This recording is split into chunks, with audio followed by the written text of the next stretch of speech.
Today we take a look at Binary Domain for the Xbox 360, and we take on the Adventures of Bayou Billy for the NES. Hold on to your gumbo, controller thrower starts right now.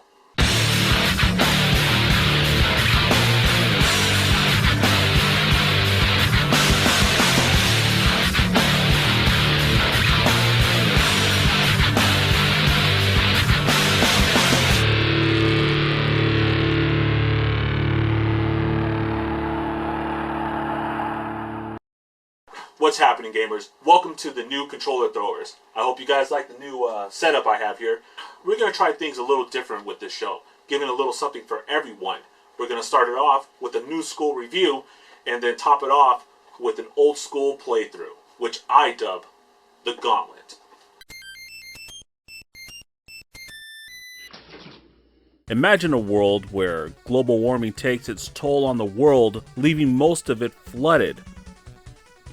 Okay, well, imagine that future where the world re-civilized itself with the help of robots. Don't worry about them becoming self-aware and nuking the planet, because there's a new Geneva Convention regulating how robots are built. No egocentric AI hell-bent on destroying mankind, and no Cylons. Yeah, that sounds kind of boring. So let's throw in an evil corporation and bam! Cylons, Terminators, HKs. Oh my. Now you've got Binary Domain, a squad-based shooter that gives you control of your teammates. Take that, Operation Raccoon City. Binary Domain plays a lot like Gears of War, only without the chainsaw, horde mode, blood, gore, and memorable characters. Yeah, I know that sounds generic, but trust me when I say that this game is fun. The Terminator lookalikes are the highlight of Binary Domain. Their AI is intuitive. If you blow off one of their arms, they'll shoot you with the other one. If you blow off their legs, they'll crawl after you. Yeah, it's that creepy. These guys will just keep coming, and the only way to stop them is to pretty much obliterate them, which is not really much of a chore since you got some kick-ass powerful weapons to help you out. The action is fast-paced, and even though there are quick-time events, it doesn't slow the action down. Unfortunately, there are two problems with Binary Domain. One problem are the cutscenes. Even though they're well animated and well written enough to help draw you into the story, they're just too long for a fast-paced action game. They make you want to skip them just to move along. If the exposition was worked more into the gameplay, it would have made a much more engaging and exciting experience. The second problem makes Binary Domain feel broken, and that's the voice recognition. Your progression relies on how well you communicate with your CPU-controlled teammates. There are even times where you have to answer a teammate's question before moving forward.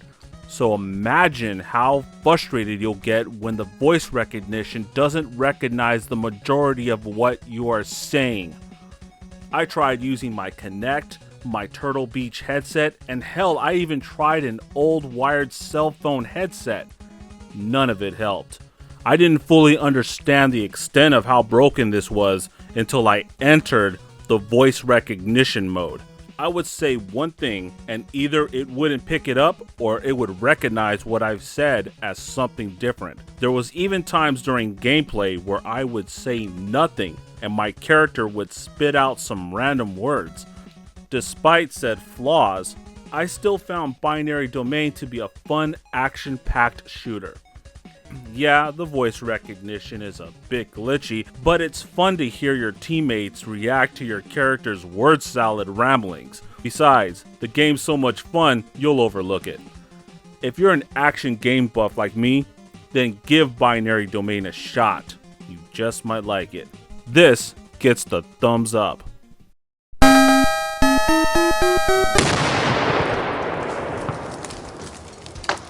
Welcome to the Gauntlet, where I attempt to beat the hardest games of yesteryear. This week is the Adventures of Bayou Billy for the Nintendo Entertainment System. Originally released under the name Mad City for the Famicom in 1988, The Adventures of Bayou Billy puts you in control of Billy West and his quest through New Orleans, Louisiana to save his girlfriend Annabelle from the clutches of Gordon. The game features Double Dragon style fighting, Rad Racer style driving, and Operation Wolf style shooting, where you're given the option to use the NES Zapper. As fun as this game sounds, it's overshadowed by its difficulty. The AI is overpowering and unpredictable. Your character is weak. You never have enough ammunition, and your Jeep explodes on contact. Many gamers cannot play through 90 seconds of the first level without dying, making The Adventures of Bayou Billy one of the hardest games in history. I've spent 4 days playing through the game using any methods necessary to complete it, and during that time, anything went. During the gauntlet, I can't use any codes. Controllers with mods will be turned off, and continues are only allowed if they're limited. The game will be played through its original media, so there won't be any way to save my progress through save states. It's either play it through or bust. Since the FC Twin control pads are pretty much useless, I'll be using the old ASCII pad instead. Now, this does have turbos and slow motion, but as you can see, I've turned them off, and they will stay off for the duration of the challenge. Well, enough talk. It's time to run the gauntlet. The Adventures of Bayou Billy. Before embarking on the challenge, there's a practice mode where there are 3 challenges that you have to meet. Completion of these challenges will earn you bonuses, like extra life, extra health, and more bullets. Throughout the game, you run into various thugs. The best way to take them down is to use a combination of jump kicks. If you get close enough with the jump kick, go ahead and start using the punches. They're faster than the kicks.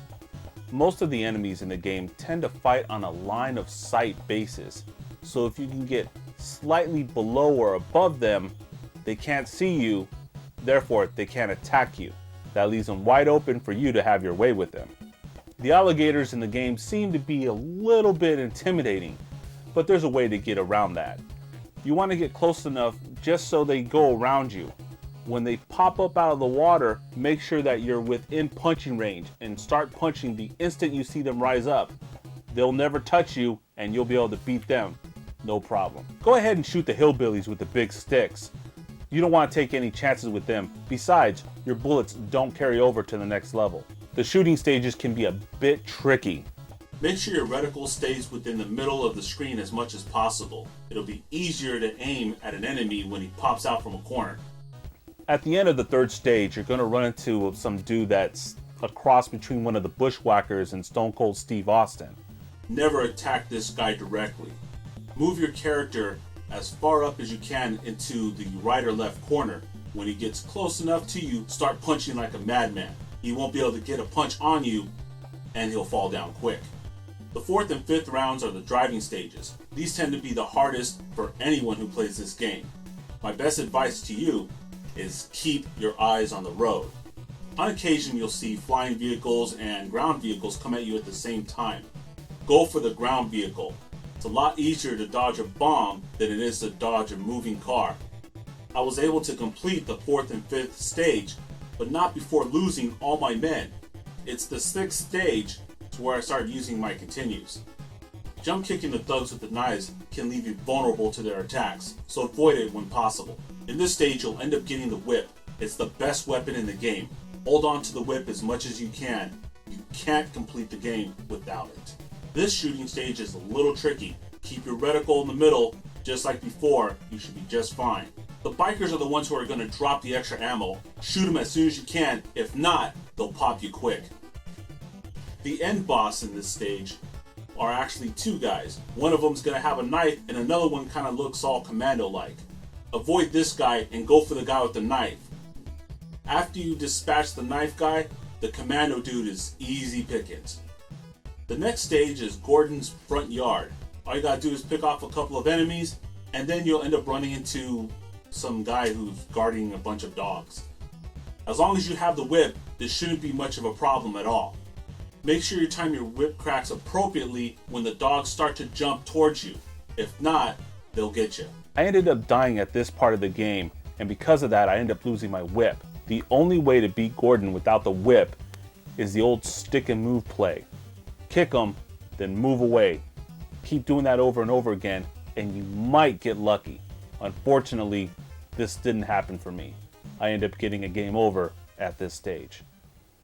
Even though I didn't finish the Adventures of Bayou Billy, I still feel I've accomplished something. I mean, I was able to face Gordon. Most people can't even get 90 seconds through this game without even dying.